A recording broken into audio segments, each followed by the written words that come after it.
Vamos estar falando sobre um assunto que foi ministrado nessa última quarta-feira por Jesus Cristo, o homem. Mas antes, como é que se recebe essa audiência radialística nessa hora? Nós vamos estar falando sobre o tema os gentios esperavam nele. Os gentios esperavam nele. Olha, abençoado, como é que serve a Deus? Amém. Quantos sabem que Jesus de Nazaré foi rabino? Todo mundo aqui sabe que Jesus de Nazaré foi um rabino?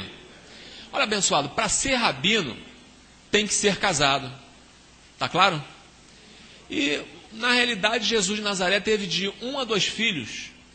Teve uma prole, não é verdade? E existiam lá os colaboradores que acompanhavam Jesus de Nazaré, que eram os seus discípulos. E esses colaboradores, porque estavam lá atuantes, imagina, Jesus de Nazaré teve que contar com eles. Deve ter dito, por exemplo, para José de Arimateia, que era um dos colaboradores daquele ministério, dizendo assim: ô José, o negócio é o seguinte, eu vou ter que morrer, vou ter que habitar em luz inacessível, mas vou voltar a viver. Mas enquanto isso não acontece, cuida aí da minha prole. Imagina, dos filhos, né? E sabe o que aconteceu? O Espírito Santo levou a prole de Jesus de Nazaré para a Espanha.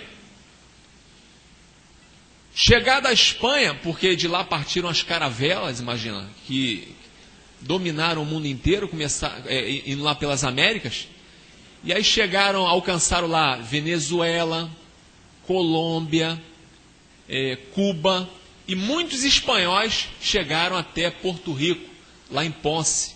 E todos nós já sabemos, que já estudamos aqui, que Ponce é chamada a cidade senhorial, a cidade do Senhor. Está claro, abençoado? Já falamos até da latitude de Ponce, que está na latitude 66,6.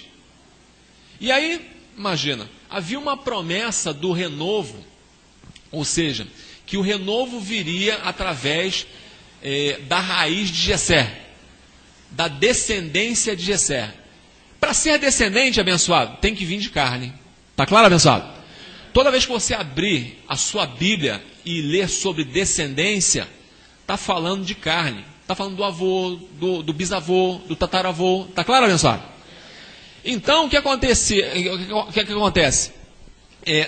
Havia uma profecia falando que o Senhor viria desse renovo, da raiz de Jessé, da descendência de Jessé. Está claro? Então ele nasceu, na realidade esse renovo, nasceu lá em Porto Rico. A data do aniversário dele, se você for somar, dá 666. Já falamos disso aqui também. Está claro? Você se recorda de um santo que chegou a Jesus de Nazaré e disse assim: ô filho de Davi, imagina, tem misericórdia de mim. Lembra-se disso? Filho de Davi, imagina, tem misericórdia de mim. Porque ele sabia, conhecia da Escritura, que o renovo prometido viria da linhagem de Jessé. Ou seja, de Jessé veio o quê? Davi, porque era filho, né? Veio daquela linhagem, daquela descendência na carne. Imagina. Então eles já esperavam que esse renovo viria dessa descendência. Imagina. E esse renovo viria governar a quem? Diga, os gentios. Sabe o que Jesus Cristo estava dizendo nessa mensagem? Ele disse que ele foi buscar sobre o sobrenome dele. Porque o sobrenome diz respeito à descendência. Então ele foi buscar o apelido dele. Apelido em espanhol é sobrenome.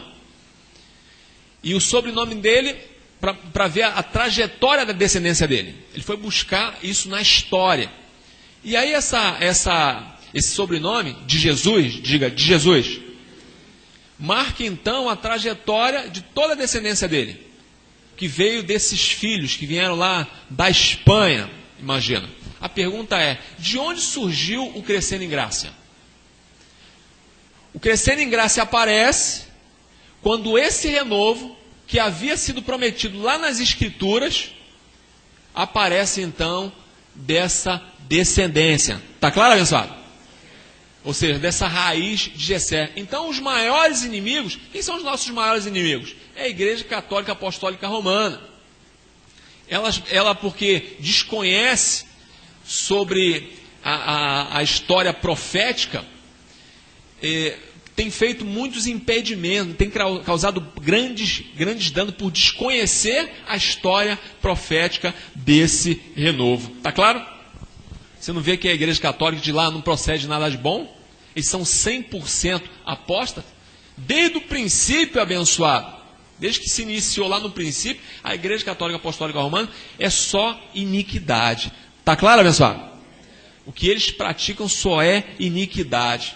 Então, não sei se vocês se recordam que nós estudamos há umas 2 semanas atrás falando que Cristo agora, Deus, não habita mais em templos feitos por mãos humanas. Deus habita onde? Em nós. Nós somos templo do Espírito Santo. Nós somos totalmente templo dele. Antigamente a gente pensava que era só o Espírito, né? Não, a carne também. Porque ele comprou essa carne. Então nós somos completamente, diga, dele. Então nós somos templo desse Espírito. Então veja só o que acontece. Como é que atua esses homens maus e perversos através da iniquidade? O que eles fazem com esse templo? Olha só, vamos à segunda carta aos Tessalonicenses, capítulo 2, verso 4. Estamos falando sobre os gentios esperavam nele. Olha só, segundo aos Tessalonicenses 2,4 diz assim: aquele que se opõe e se levanta contra tudo que se chama Deus, ou é objeto de culto, de sorte que se assenta no templo de Deus, ostentando-se passar por quem? Então o que diz aqui a palavra? Diz que o que se assenta onde? Aonde? No templo de Deus, se ostentando como Deus. E quem era esse? Quem era esse?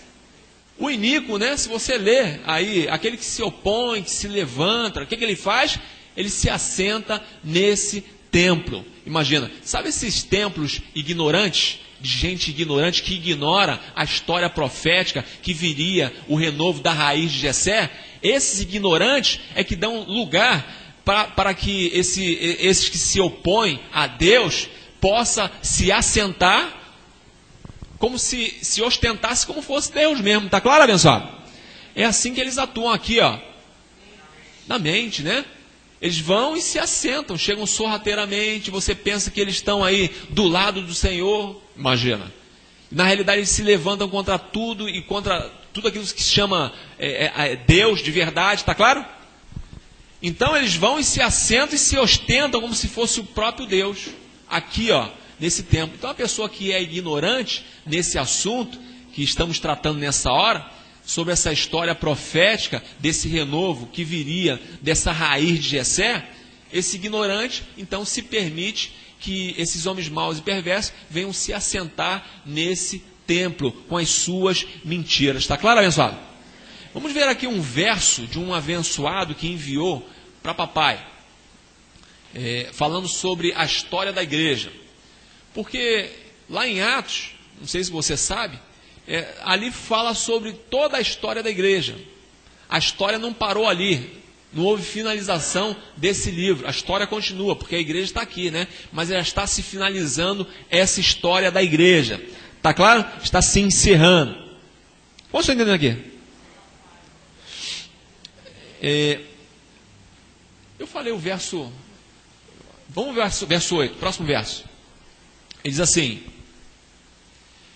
então será revelado o quê? O iníquo, a quem o Senhor Jesus matará com o sopro que sai da sua boca e destruirá com a manifestação da sua vinda. Então está falando aqui que o Senhor viria e mataria esse iníquo que pratica iniquidade com o sopro que sai da sua boca através da sua manifestação. Olha, abençoado, para ter boca, para ter manifestação, ele teria que estar num corpo de carne. Está claro, abençoado? Então, uma vez que o Senhor está presente, Jesus Cristo, o que ele faz? Ele tem a capacidade de matar esse iníquo. De que maneira ele mata o iníquo? Através do sopro que sai da sua boca. Está claro? Agora, que sopro é esse? Assim? Não. É com a palavra, é através da revelação. Você acabou de ver um vídeo ali que ele estava denunciando o quê? Os abusos sexuais. E é isso que o ministério tem feito através das mensagens por todas as partes, denunciando o quê? Esses homens maus e perversos, que praticam a iniquidade, que ele está matando, está destruindo com esse sopro que sai da sua boca. Então ele estava profetizado justamente para fazer esse papel. Está claro, abençoado? A história profética fala que esse renovo viria dessa raiz de Jessé. Então, já se esperavam desde o passado. Por isso que esse renovo, os judeus não sabiam, esse renovo na realidade viria governar os gentios. Eles não sabiam disso. Paulo teve que escrever aos romanos para poder falar sobre esse assunto e dizer assim, olha, esse renovo que foi prometido, que viria da raiz de Jessé, na realidade, ele vem para governar os gentios. E através do sopro da sua boca, ele vai matar o iníquo. Está claro?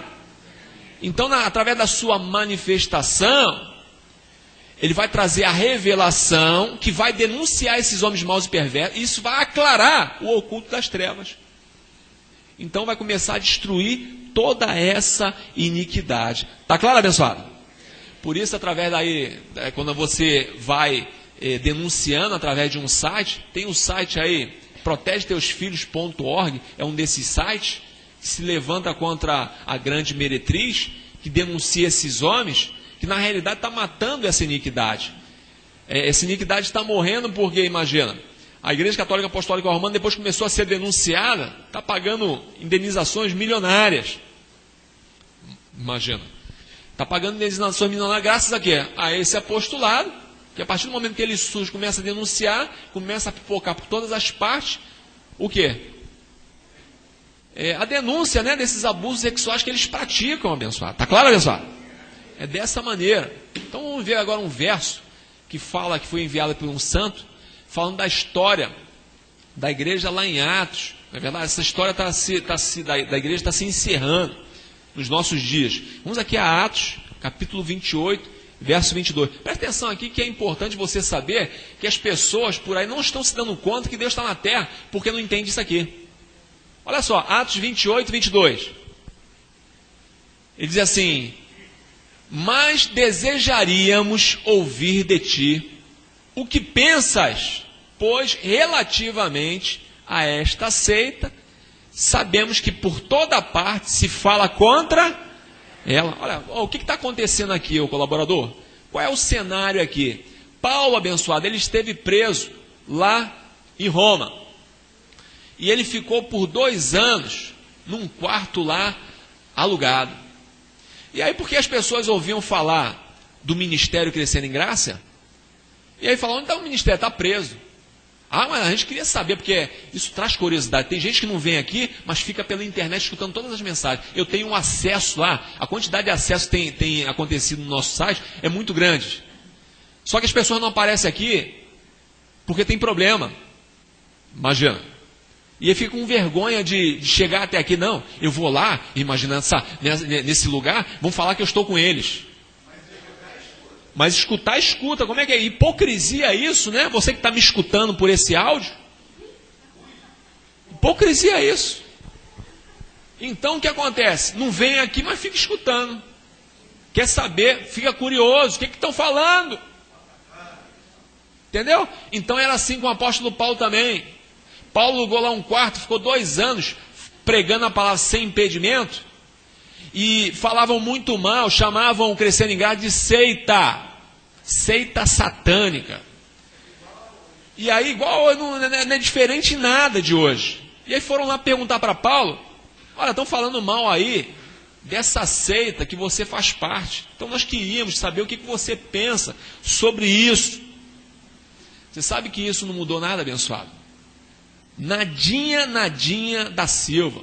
Por todas as partes que você vai, eles seguem falando mal do Crescendo em Graça. Falam que isso é uma seita satânica, falam que isso aqui não é do Senhor, tá claro?